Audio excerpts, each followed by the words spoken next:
Hey, this is Jamey with Stonemaier Games, and today I'm going to talk about my favorite mechanism in the game Oath from Leader Games.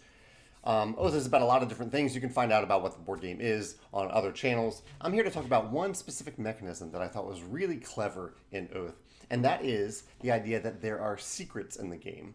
And I mean that really in an abstract sense, but the way that the secrets are used are very clever as a resource in the game. So here's the secret token. Here's the Kickstarter version of the secret token. It looks like a book with a kind of a person holding his hand up and whispering a secret.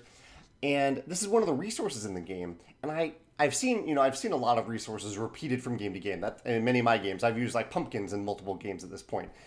We use resources, to do a lot of different things. But I don't think I've ever seen secrets as a resource specifically. I've seen like information or knowledge, but not secrets. And I really, really like that, both thematically and how it ties to the game mechanically. For example, here are a few examples of the ways that you use secrets. I had this relic card, and this relic card says, if I put a secret on it, I can peek at any face-down site, advisor, or relic at a site.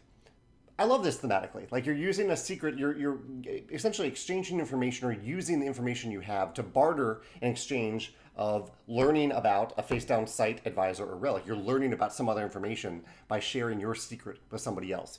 And the really nice thing is, most of the time, or often, when you see this closed book, or always when you see the closed book icon, you're putting a secret on this relic or this action, whatever you're using the secret for, and then at the end of the round you get that secret back, because thematically that makes sense. Again, you're not losing that information. You still know the secret. You have just leveraged it temporarily, and you still have that secret. It comes back to you. There are instances at the same time. There are two other ways actually that they use secrets in the game. One is you can spend a secret permanently, so you're essentially selling information to someone else. You're giving up information. And I guess thematically it doesn't work quite as well because you still probably remember it, but maybe it's a book of secrets in that case. And so you're giving up this book of secrets or this tome, this map to someone else. And you have to give it up permanently. Also, because the secrets are double-sided. So this side has this little engraving on it. The other side does not. And there are certain times in the game where you need to flip it to a secret face down, just to show that you've used that secret this round. And here's an example of it. We didn't have this location come up in our game, but it's on the reference guide, so it's not a spoiler. It is the hidden place.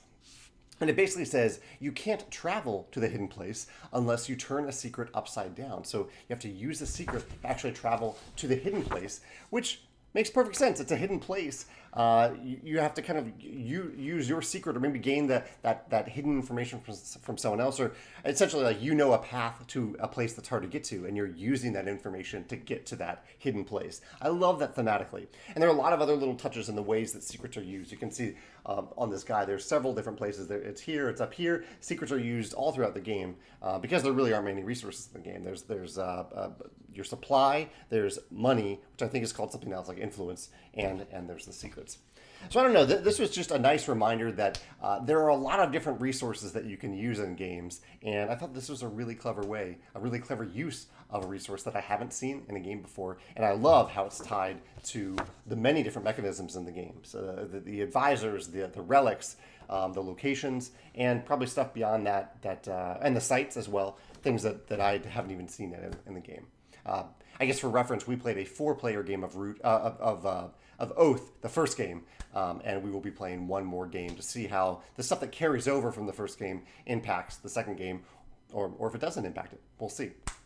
So yeah, that's my thoughts on the secrets resource in Oath, and I'd love to hear either if you have a favorite mechanism in Oath. I'd love to hear about that in the comments below, or if you have a resource that you've seen in the game that you thought was really, really clever, similar to my impression of this secret resource. I'd love to hear your thoughts on that as well. Thanks.